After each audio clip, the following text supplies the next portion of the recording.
Manufacturers are West Virginia's investors, innovators, and job creators. With nearly 48,000 direct employees impacting the careers of 250,000 West Virginians, making the products you use every day, from automotive and wood manufacturing to chemical components and medicine. I'm Rebecca McPhail, and this is Made with West Virginia Pride.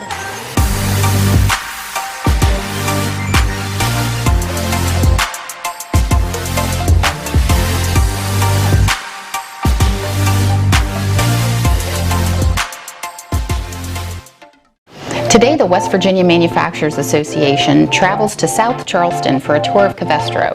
A multinational company headquartered in Germany, Covestro runs 30 production sites worldwide, including 2 sites in the Mountain State. Covestro develops and produces the components for rigid and flexible foams, as well as for solid materials. Applications include mattresses and car seats, insulating materials for refrigeration and appliances and buildings, and more. Let's have a closer look at Covestro's South Charleston facility. Barbara, thanks for taking us around today. Let's start, maybe just tell us a little bit about Covestro as a company, but then also about operations here in West Virginia. Covestro is a world leader in polyurethane production and polymers. In West Virginia, we have 2 manufacturing sites. We have the New Martinsville facility, and we also have the South Charleston facility, which we are in today. We have 105 employees, and we also have about 25 contractors here on a daily basis. The New Martinsville facility with the South Charleston facility, we have over 400 Covestro employees in West Virginia. So how long has Covestro been in West Virginia? Covestro has been in West Virginia a really long time, but if you had asked me 5 years ago, we would have been Behr Material Science, which is a subsidiary of Behr. And we like to say we're a startup company with 16,000 employees and over 80 years of experience. Polyols were first produced in New Martinsville in the 50s and all in here in South Charleston in the 60s. So we've been making polyols here in South Charleston over 60 years. Building 103, this building was actually built in the 1920s, and they used to actually keep the horses in the basement of this building. Right now, all it is a big fire collection pool, so that if we ever had to kick off the deluge system, it would collect in the basement and then be pumped out safely to the process room. But there's been a lot of upgrades, obviously, since the 20s, but yeah, so our history goes back to the 20s. Tell me a little bit about, as we've been going around the state talking to different companies, we've come to realize what an important part of the community manufacturers are. Tell us a little bit about Covestro in the community, maybe some of your initiatives or ways besides just jobs that Covestro gives back. One of our biggest and long-standing initiatives in the community has been Raise the Roof with Habitat. So we have over 14 years in doing a Raise the Roof program where we actually take employees for a week over to wherever they're building their next build, and we take it from ground, under roof, under shingles with the doors and the windows. And we also make a contribution to help build that house. And I know Covestro is very involved in our education programming through the Manufacturers Education Foundation. So we appreciate your help with Explore. That's been a great experience. Yeah, we go out at least quarterly, if not monthly, to different schools, 4-H programs, and give some really interesting talks on chemistry. So these reactors here, some of these reactors are from the 60s, and some of them were actually original from the 20s.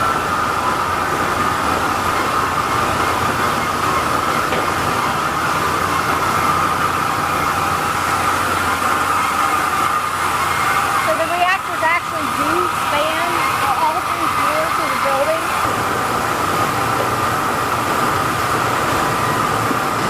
We see a lot of things happening here.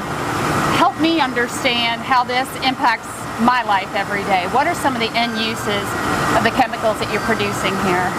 So the polyols that we make here, we make a polymer polyol and just a regular PET-based polyol. Those materials are used in foam applications, which could be your mattresses, they could be your seatings in your car, molded headrests, So we have that, they call that the flexible foam. They can also be in coating, sealants, and elastomers, so they could be in the silicone caulk that's in your house. We put material into insulation board, carpet backing, and just many uses of foam.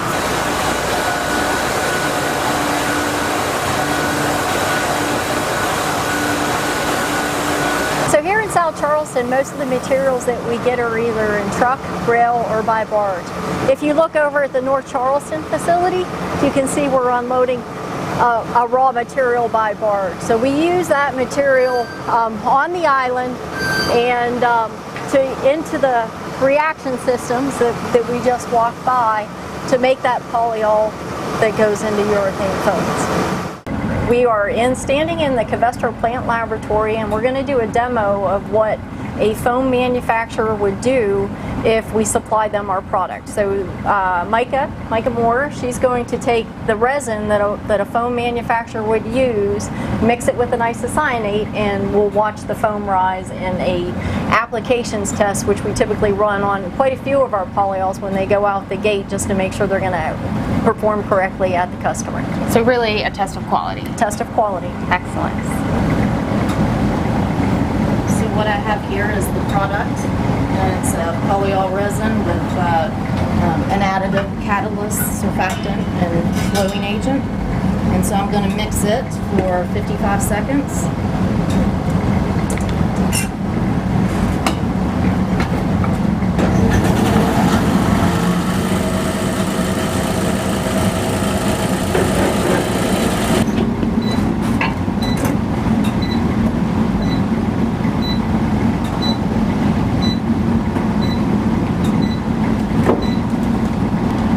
So what we're looking at here, we're going to look at the percent settle back. So you want the foam to rise and then settle back just a little bit, enough, and we have specifications that it has to be less than a certain percent settle. And then after it cures, we will cut it and look at the foam structure. So not everybody's going to be familiar with the terms of the things that you're making. So tell us a little bit about what that means for the daily lives of consumers, what Covestro makes and how that affects consumers. And I figured the best way to do that was to bring some examples. So we take the polyol, and Covestro also makes the isocyanate.